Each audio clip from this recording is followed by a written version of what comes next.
Yes, don't you think I understand that?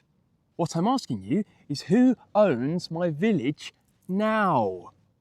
From money-grabbing squires to corrupt modern councils, Britain's villages and countryside has had a right mixed bag of bigwigs governing her all throughout the years.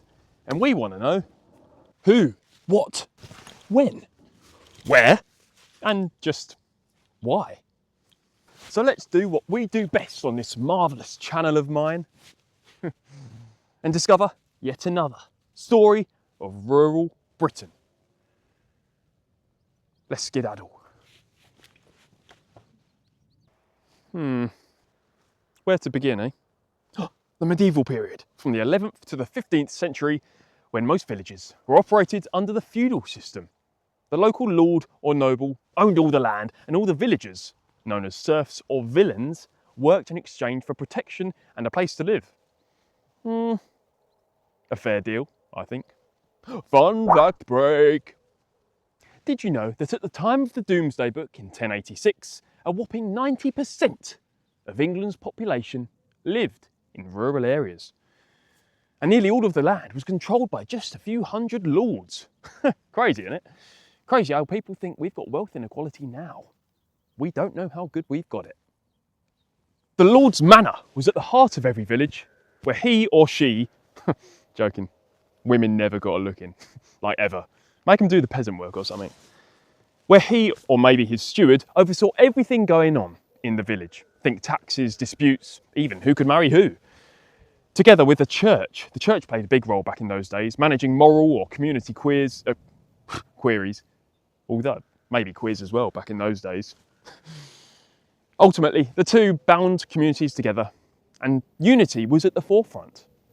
Fast forward to the Georgian and Victorian eras, aka the 18th and 19th centuries, where some 5,000 enclosure acts helped privatise no less than 6.8 million acres of common land across England and Wales.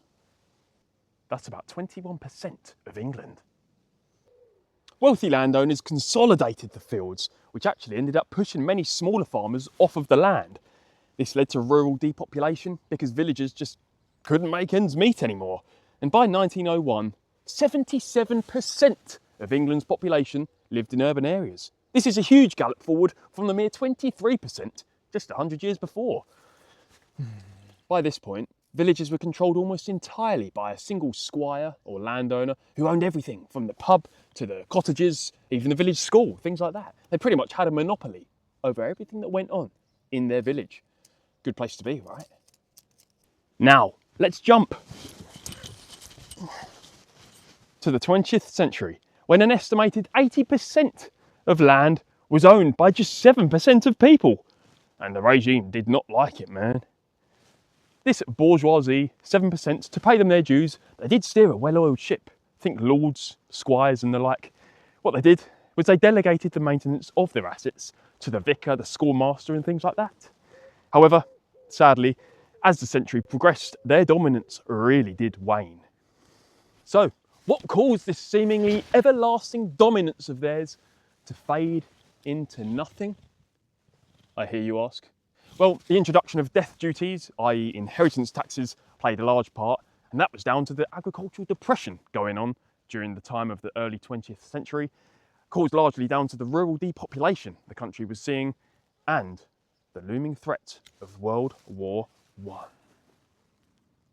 Between 1918 and 1921, many landowners were forced to sell, causing approximately 25% of land in England to change hands during this time. This meant that many large estates were broken up and the centuries-long dominance of landowners simply shattered. And that's the short story of how the regime got their filthy mitts all over private land. Today, villages are managed by a mixture of things like local councils, community groups, and still some private landowners. So now nobody's going to take responsibility for how rubbish everything is. But the three tiers of government responsible and interested in running rural communities are county councils, district councils, and parish councils.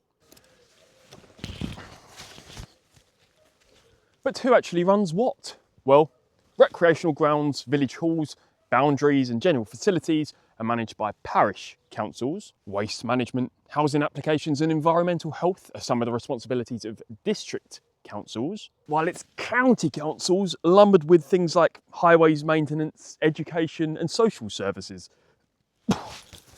So, even though there is now a layered hierarchy in control of the goings-on in the village, many people do recognise a widening disconnect between the village and the power over the village. Trouble is with these faceless bodies, they're able to dictate what happens in a village, what's built, how tightly the purse strings are pulled, and yet often the people at the top of them have no relation whatsoever to the villages over which they rule.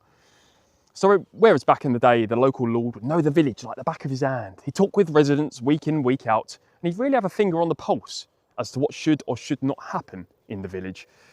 So yeah, it was a more streamlined approach to fixing those everyday problems on your doorstep. So say what you want about these wealthy landowners hogging all the local estate, but actually there's great reason why the obsolete system of yesterday is far more preferable to what we have today. What do you think? So, from feudal lords to parish councils, Britain's villages have seen it all. You hear people banging on about democracy and how great it is we all have our voices heard, but actually, I, for one, think there's a lot to be said about a more simplified approach that for so many years worked very convincingly. It'd be good enough for me. But hey, food for thought. Have I gone off the rails or have I got a point? Is democracy broken? Or breaking, at least? Let me know your thoughts. God only knows, eh?